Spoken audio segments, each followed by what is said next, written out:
So anyway, let me know if you're coming next week. It'll be a good time. Now, on to the sermon. On the next slide. We're going to need a basket.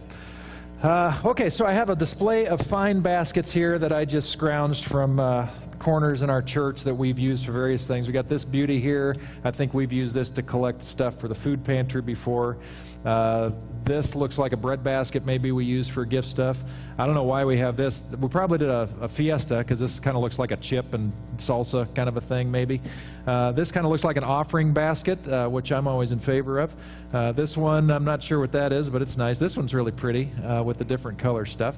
So what I want to do, a little contest. In the first service, I asked them to name off how many baskets, different kinds of baskets we can think of. And so I'm going to give you the challenge. There's more of you than there were in there, but maybe they're smarter than you. So let's find out how many different kinds of baskets. And I already know that there are at least 2 kinds of baskets I use on a daily basis. So this should be real easy. One of them you're probably not thinking about. But how many baskets can we come up with? So somebody just call out a basket. A waste basket. Use that probably every day. Somebody else. Say it again. Easter, right. Yeah. Well done. Yes, that's right. You call that thing a basket that you write in. Very good. Fred. What? Daily stuff. Kind of your inbox basket. All right, we'll call that the inbox basket. Yeah. Basketball basket. Very nice. Yeah, very good. All right, and back. A fishing basket? A fly fishing basket. Very good. I didn't think nobody came up with that one in the first service. Okay, we're up to 5. Anybody else? Bruno. A picnic basket. All right, very good. So we're up to 6. Yeah. A bicycle basket. Okay, you guys are getting creative. All right, and back. What kind? A laundry basket. Yes, very good. All right.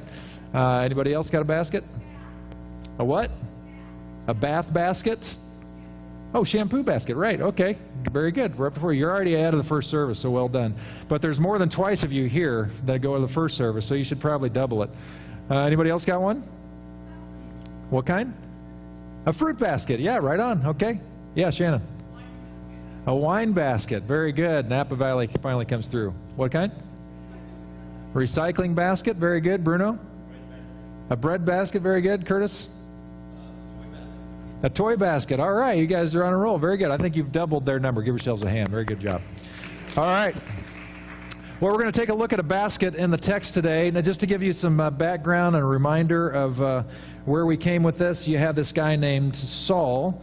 And really, it's interchangeable, Saul or Paul. I thought there was more of a distinct moment when he more officially became known as Paul. But really, it's more of a timeline thing. So, short and simple, Saul is the Hebrew name for the Greek name Paul. So when Saul was hanging out with his Hebrew friends, he would go by Saul. They would know him. When he was doing more with non-Jewish people, more in the Greek world, he wouldn't go by Saul because they would think he was a foreigner. It was a foreign name. And so he would go by Paul at that point. That's the only difference. Some of you, if you heard me call somebody Jesus, and then you heard me a second say Jesus, they're the same name, but the context is very different. And you're probably pretty sure that if I'm going Jesus, I'm talking about somebody Latin. And if I'm talking about Jesus, we're talking about, the center of our story and our faith. If I was to ask you, what do you think about Joshua compared to Jesus? Most of you are like, well, which Joshua? And I'm saying that we're looking at the same person because Joshua is the Hebrew for the Greek Jesus. They're the same word. So the same thing with Saul and Paul. He became more and more known as Paul because he was speaking more and more to a non-Jewish group.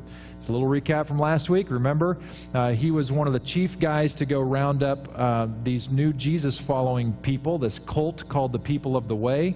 We call them Christians. And he wanted to because he recognized that they were doing something really horrible to what he knew to be true. His Jewish understanding of the world and the way things worked and the hierarchy and all that saw a clear present threat in the people called Christians. And so he thought it was his job, and he felt he had the divine right to go forward and eradicate them as best as he could. He was a part of a system that had its good points in ancient Judaism. They did care for a lot of people, and there were many wonderful things that happened. But there was also some really ugly stuff.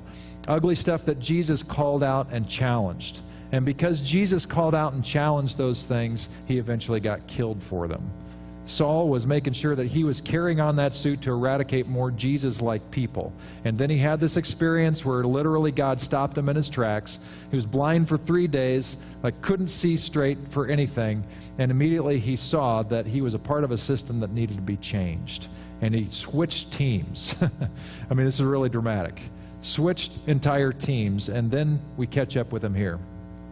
So Saul stayed with the believers in Damascus for a few days, and immediately he began preaching about Jesus in the synagogue, saying, "He is indeed the Son of God." All who heard him were amazed. "Isn't this the same man who caused such devastation among Jesus' followers in Jerusalem?" they asked. "And didn't he come here to arrest them and take them in chains to the leading priests?" The next slide, we continue the story. So Saul's preaching became more and more powerful, and the Jews in Damascus couldn't refute his proofs that Jesus was indeed the Messiah. After a while, some of the Jews plotted together to kill him. They were watching for him day and night at the city gate so they could murder him. But Saul was told about their plot. So during the night, some of the other believers lowered him in a large basket through an opening in the city wall. So on the next screen, the very first line that we've got is, why did Paul need a basket? What does it mean that Paul needed a basket, and should we need one? So I want to take a moment here and talk about, what does the basket represent for Paul? The basket for Paul represented, in this particular story, success. Success. He was doing what he was doing so effectively that he required a basket to get away with his life. The basket meant that he was so clearly communicating what needed to be changed in the system that Jesus was trying to change as well. That the very system that wanted to kill Jesus, and did, wanted now to kill Saul. If there was ever a way to be unified with Christ, he just found it. He's now in trouble for the same reason Jesus was in trouble. The basket became a merit badge of sorts for Saul.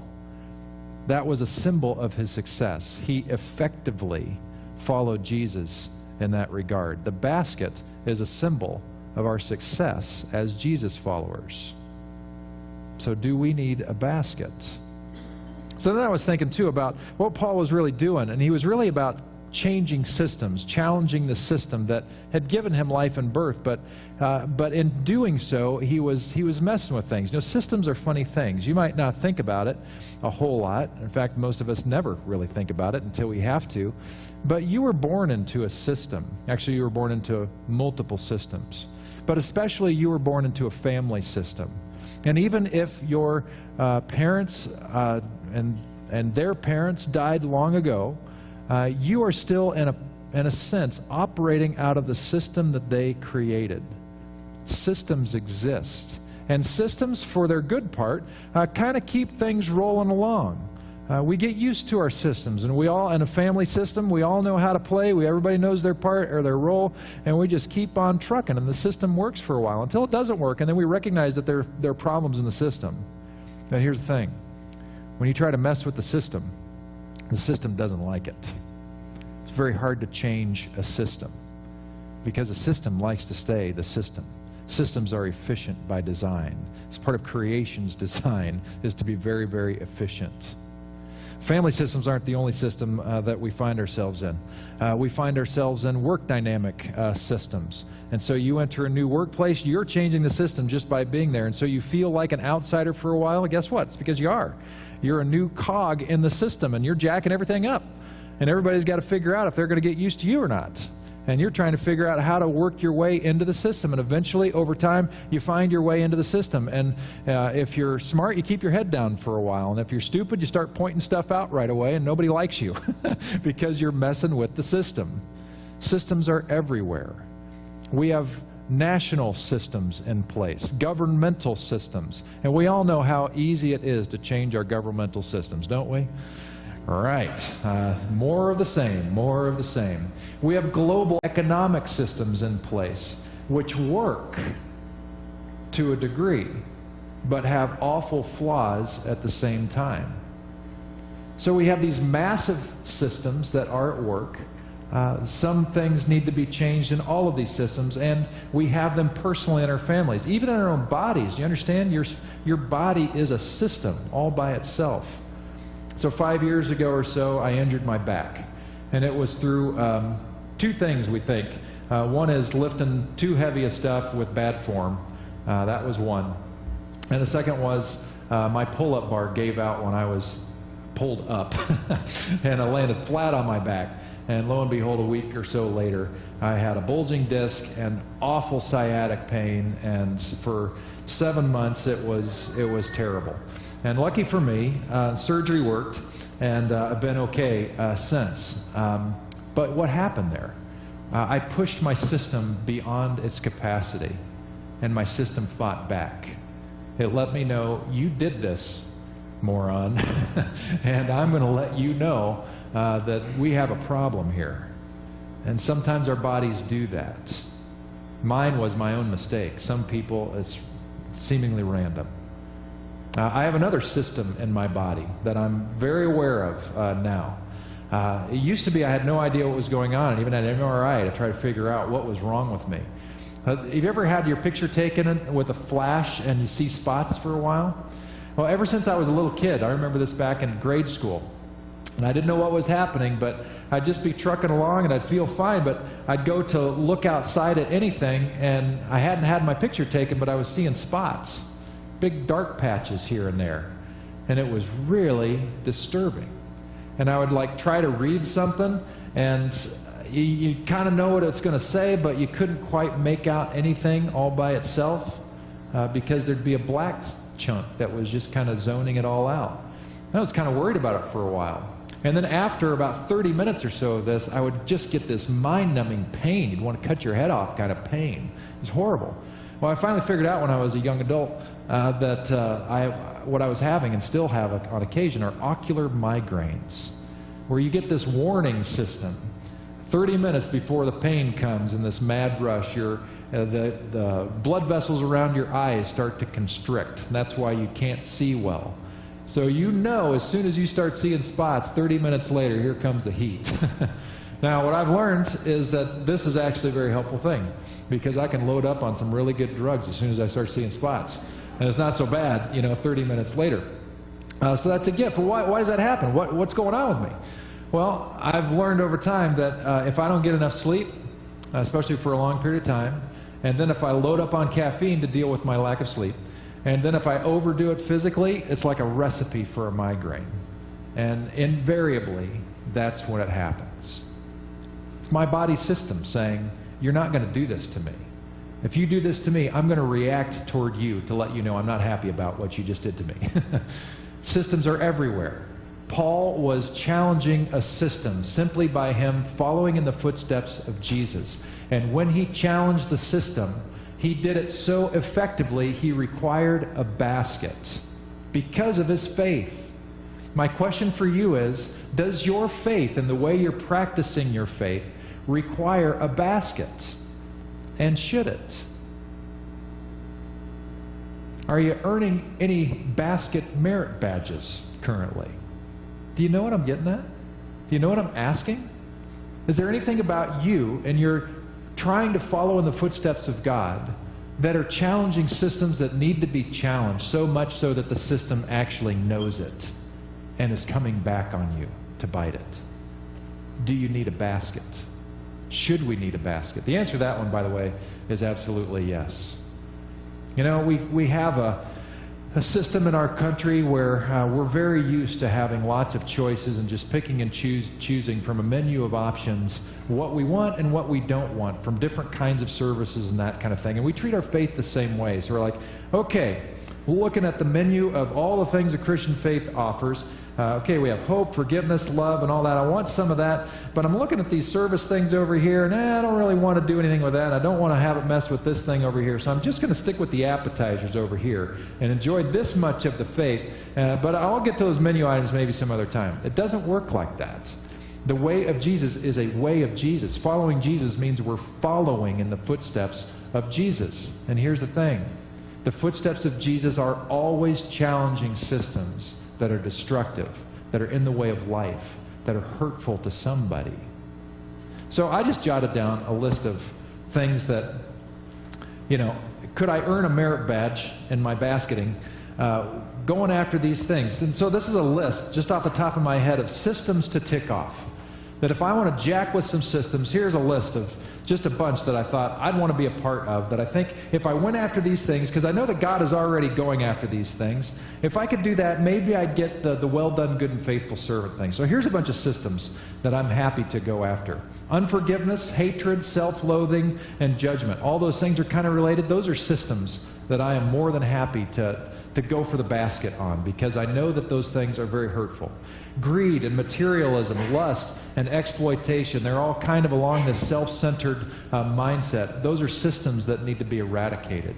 Those are kind of things that I'd get very, very excited about, and know that if I went after them and actually did something, there'd be pushback, but it would be worth it at the end of my life.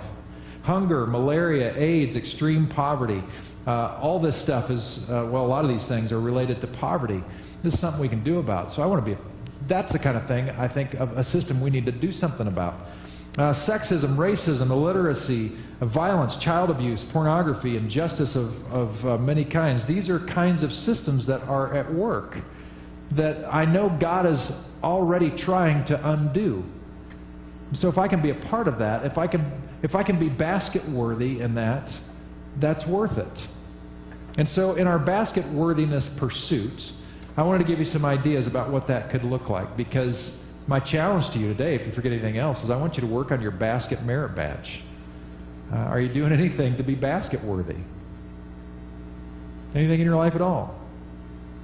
Or is your Christian faith completely unnoticed by the systems in which you live?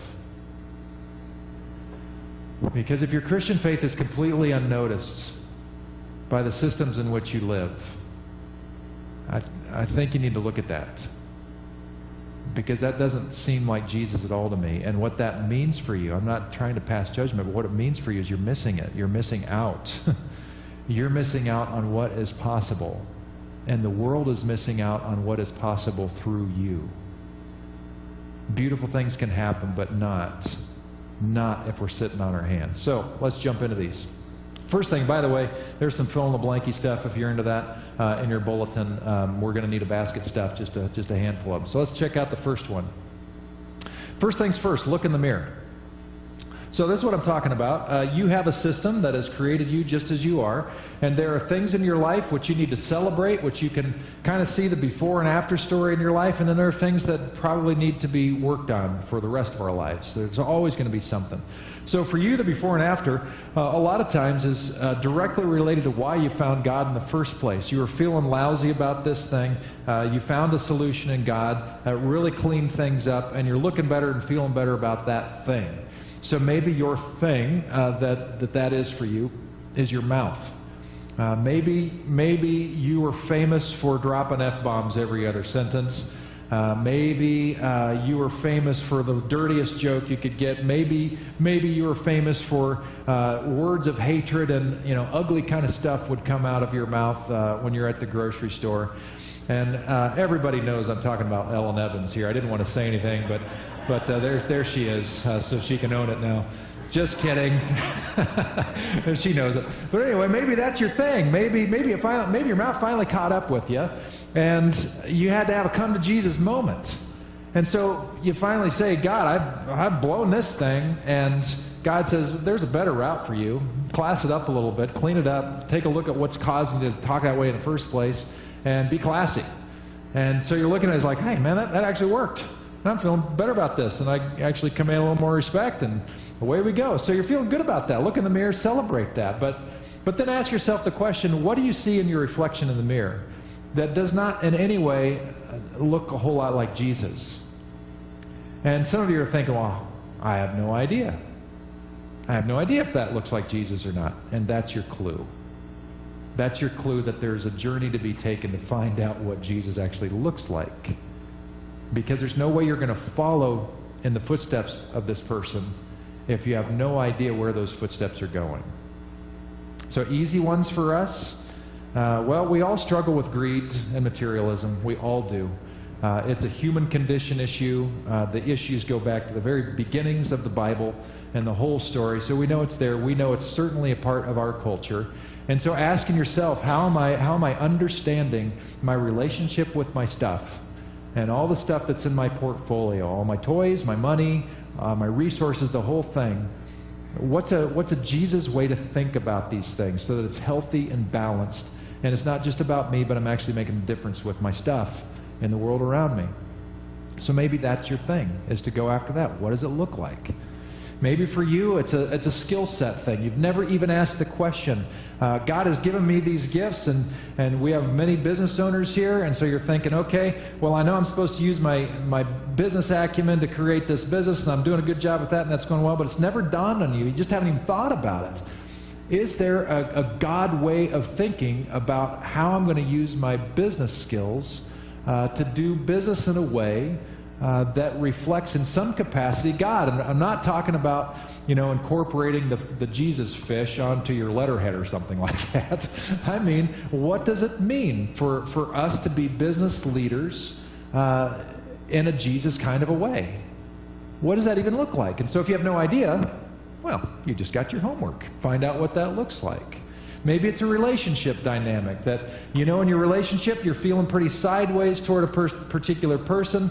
You're not feeling real loving toward that person. Maybe it's a spouse. Maybe it's a kid. Maybe it's a friend, parent, whatever. Well, what's a Jesus way to deal with that relationship? Those are things that if you don't know what the reflection should look like, it means you don't know, and that means you have a chance to discover it. So that's what that means. And the second thing coming up, this one is entirely selfish. Many ends make light work, so I'm challenging you to serve at Crosswalk. And summer is a great time for us to take a look at how we did over the past year, and it's a great time for us to figure out what we need to do better, going forward. And summer is that time to regroup, retool, so that in the fall, when everybody gets back from their stuff, we launch into some new things. And there are ways for you to help, and we need it now. So some of you, by the way, here's again what I'm saying. I'm not casting a judgment here, but if the only thing you're doing is showing up on Sunday morning and you're not serving in any other capacity, you're missing it, and we're missing you. You're missing the opportunity to grow in a particular way with Christ. Now, some of you, if you're in the food pantry stuff, man, you're a very busy person because they're doing stuff all the time. So it's not a Sunday morning thing. Well, actually, it's an everyday thing, really. But it's not necessarily Sunday morning, but they're serving. But there's a bunch of ways that if you're just here on Sundays, if you come just a little bit longer, you can serve. And we need your help. For some of you, we just need you to rock a baby. And you haven't held a little baby in your arms for a long time, and you forgot how amazing it is to do that. Well, good news for you. We always need help rocking babies. Or maybe you forgot how to play with logos or color with a crayon, and our toddlers need help with that. Or playing with a Barbie or dolls or cooking or on the playground, whatever. And they need somebody to literally get down on their level and goof off and be silly for an hour while we're in here. We need your help. And we need people that are willing to be silly and goofy and have fun. And so help us with that. If you're in Kids Crossing, and we have a number of people that already helped, but if you're not, this is a great way. Once a month is all we're looking for to help out with our kids program. Now, we got kind of a new thing we're going to try this year. It's a pilot program, and there's a little nepotism involved, so let me explain that.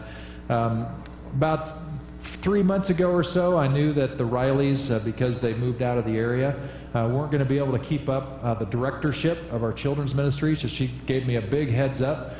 And my thinking was, I really want to offer our current teachers a break over the summer.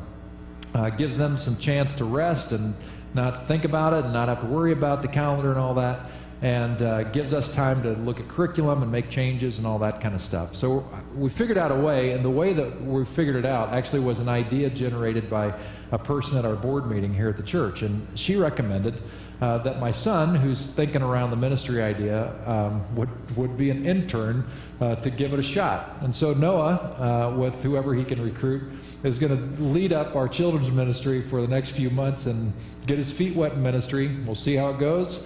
Give him some experience, and we'll see what we can do with that. So if you see a 6'2" blonde kid coming your direction, get ready, because he's probably going to be asking for help.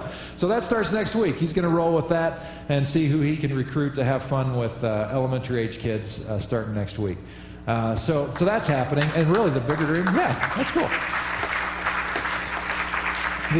The bigger cool factor with that, I want to really see it as a pilot program and see what we learn with it this year. But wouldn't it be cool if each summer we could give our regular volunteers some time off, and students who either want to become teachers or involved in ministry or something like that would get an opportunity to do an internship type thing here and get their feet wet, get experience, which is going to look good on their resumes and good for scholarships and college admission and all that stuff. Wouldn't that be amazing if we could start to do that regularly? So that's kind of the idea, and we'll see what we can roll with that and with that. So we need help with Kids Crossing, and look for meetings to get involved with that if you want to help with our elementary. We need help with youth stuff. We're going to start or restart a middle school breakout because we think middle schoolers probably can't handle me real well, and they need a safe space where they can be who they are, be loved, learn a little about Jesus along the way. And so if you want to be one of those rocks for them once a month or so, just to be present with them. And honestly, I think middle school is the hardest period of a kid's teenage life.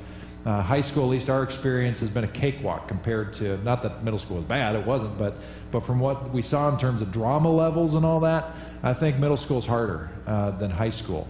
And so we want to provide a space for those kids to just come in and say, the last week was terrible because so-and-so said I blah, blah, blah, and be able to help them with that. So if you want to be on that team, we could use your help. But maybe you're not into that stuff at all. Maybe you're real handy, and you're really good with tools and stuff. Well, that's great, because we have at least a 50-year-old building. Some of this building is 60 years old, and we always need help with the building, and we could use your help with that stuff. So if you've got the skills to do it, we want to use it, and it's important to us, it's important to you, it's important to what God's trying to do in the world. And the final thing I want to talk about, and then tell you why it's so important that we even pay attention to a church in the first place and keep this thing rolling. But if you're a business owner and you're an entrepreneur, I want your brain around the table. We're doing some work this summer, very strategic work on, the fancy word is branding, but it doesn't really have anything to do with logo. It has to do with understanding our story and how to communicate that really well to the people who we know will resonate with out in our community. If that kind of thing resonates with you and you like that business strategy kind of stuff, I want your help and I need it. And so look for some of these meetings to come about where we'll be tapping your brain to help us figure out how we can be really effective as an organization in this town. Why is this thing so important, by the way? Why don't we just sell the property, take everybody on a cruise and call it good? It's not a bad idea, but is there a better idea? Well, here's the thing. We live in a time in history, and in American history, where religiosity is waning in the United States across the board. Some parts of religiosity are suffering more than others, but across the board, it's happening. And I don't know if any of you saw the Pew report that came out. They did a huge study 7 years ago and then did a follow-up study very recently. They're very good on their research. And basically what they said is happening in America is that when people are asked, what's your religious preference, more and more people are hitting the box, none. No religious preference over what used to be, well, I'm Protestant or a Catholic or I'm this kind of flavor. And what that tells us is a couple of things. It either means that people really are choosing none and they just don't give a rip anymore, and they're like, well, I'm just sort of whatever, spiritual but not religious is what we used to call it. Or they may have the same smatterings. They might be coming from a Catholic or a Baptist or a Methodist or whatever background, but they don't really resonate with that anymore. And they feel much more comfortable, even though that's their heritage, because there's no longer, especially in the Bay Area, any cultural support to say that you're a person of faith. There's no incentive for you. There's no cultural benefit. The only places where this happens so much anymore, maybe the Deep South with Baptist evangelical stuff, or in Utah with Mormon stuff, where if you identify, bam, that's who you are, you might get a better job or something. But here, it's kind of the opposite. And so it might just be that people are saying, I'm not really affiliated with anything, it's just kind of how I feel. And they feel free to do that. Either way, It means we've got a challenge on our hands. And it makes guys like me think very strategically about, well, what do we got to do here? Because this thing that God is trying to do to bring life and love and peace and harmony in the world, this kind of thing, restore, renew, resurrect the whole thing, this is like really important. And I think what happens on Sundays especially, you can't make happen except for what happens on Sundays. There's small groups that happen, those are awesome, but there's something about coming together. There's something about being together in the experience that you can't do at home on the sofa watching Joel Osteen or whoever. I mean, there are better preachers than I am on TV for sure, don't talk as long either, but something happens when we're together. And it's got to go on, and people catch it when they come. And so that's why this place, this campus, and what we do with it is so important, and why I'm asking for your help. And the Sunday help stuff is really important, because that's going to be one booster shot and one introduction for people that they might never get. And with children especially, you know, it's not just about our own kids, but as we get friends of our kids coming in, you know, it's very likely that their homes have no idea what any of this is all about, and you become, you know, not just a supplement for a Christian kid that already gets the story, but you become the introduction. You're the only diet for that kid to know anything about God or Jesus. And that makes all the difference in their life. So anyway, I've soapboxed about that enough. We need your help, and I'm asking you to help us know who you are so we can plug you in.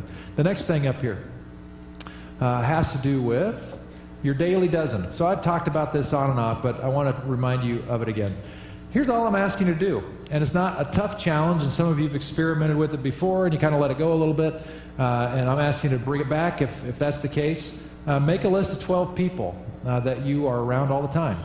It's probably going to start with people you're related to, maybe your family that you see regularly. It's going to branch out to your closest friends, and then it's probably going to expand out beyond that to people that you interact with at work, maybe your neighbors, that kind of a thing.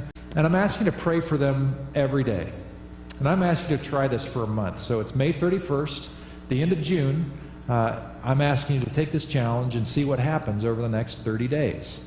And all I'm asking you to do is very mindfully pray for each one of these by their name and say, God, I want you to make their day, and if possible, use me to do it. Or something along those lines. You know what's going to happen to you if you pray this prayer? You're going to be more open to them. You're going to be more responsive to them. You're going to be more loving to them.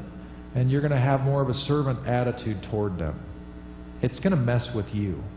It's going to make you a better person, a better husband, a better wife, a better father, mother, a better friend, a better coworker, simply by asking God to make their day. Because you're going to be thinking along the lines of Jesus. This is basket-worthy stuff. And you know what it's going to do for them? You know, we don't control God. We don't have that luxury. But prayer makes a difference. Jesus' brother James says, the prayer of the righteous is powerful and effective. And he called for people, you know, the elders of the church, to lay hands on people who are suffering, because powerful things happen through prayer. Prayer really does things.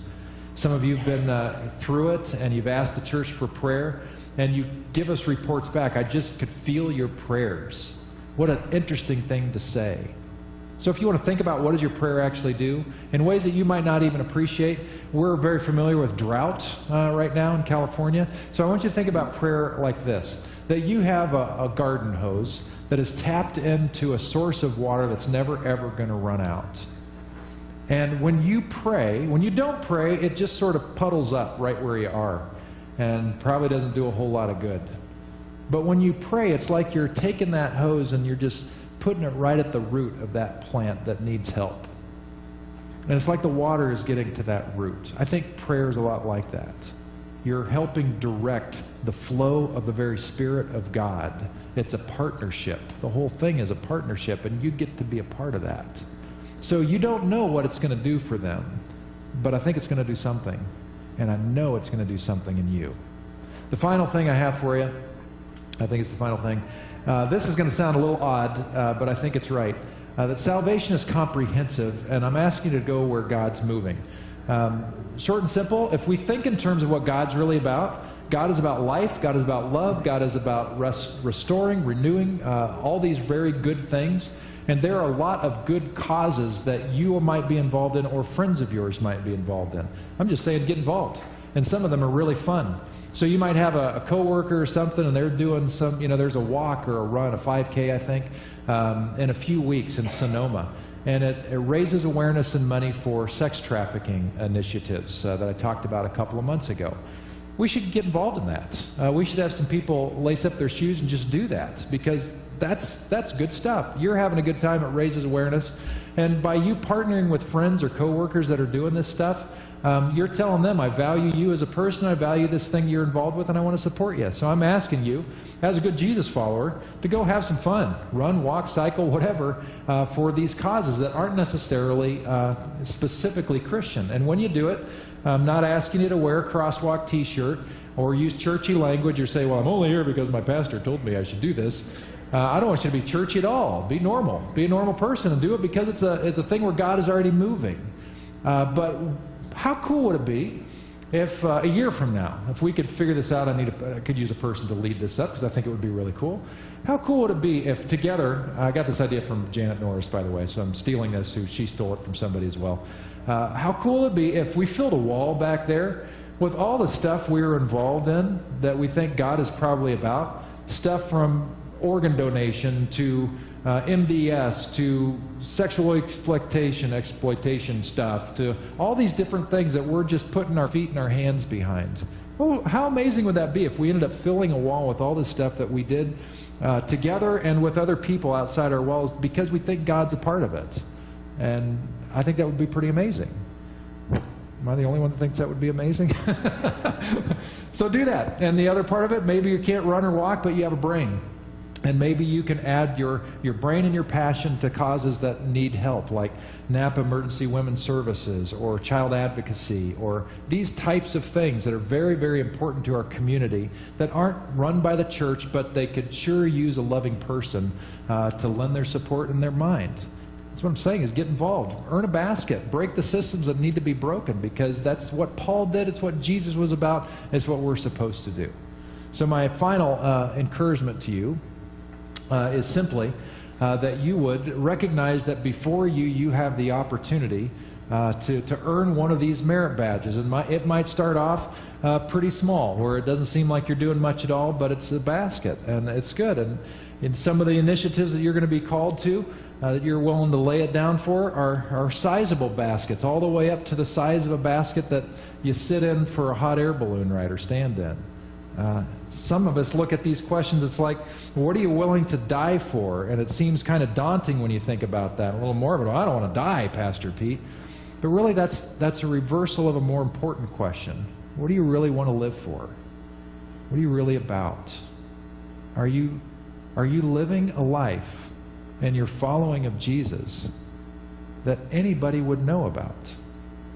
Is there any system that you're following Jesus and breaking on any level, personally or family or whatever? Is there any area that you're involved with in health and healing and restoration that would help warrant the basket merit badge for you? Because that's what it's about. It's not just about sitting here. It's about getting involved in what God's doing.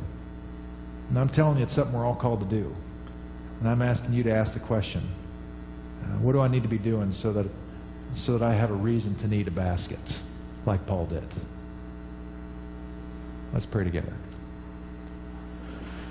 So God, as we think about Paul, think about the fact that he laid it on the line because he was doing something that was challenging the status quo. I pray that we will recognize that we are called by the same God. We are called to follow the same Spirit of Christ. Not to just sit idly by and feel good about ourselves, but to make a difference in the world. It's what it's all about. And there's plenty of need and plenty to do. And you're calling people that are graceful and loving to do something that's basket worthy. So I pray that we'll start thinking about that even now, that one day we'll get toward the end of our life and we won't look back and just think about all the cool stuff we did for ourselves, That's pretty lame, but I pray that we would look back and say, wow, God, look at all the cool stuff I got to be a part of. And I got to see you work here and there and everywhere. And thank you, God, for the opportunity. Thank you for the invite to get involved with stuff that matters. So I pray that that'll start to happen in us. I pray that in our lunch conversations we'll ask each other, so what kind of basket initiatives are you involved in? Or what kind of passions do you have that are basket worthy? Mess with us, God. Don't let us off the hook. Help us see the dream that you have and help us go after it. I ask this in Jesus' name. Amen.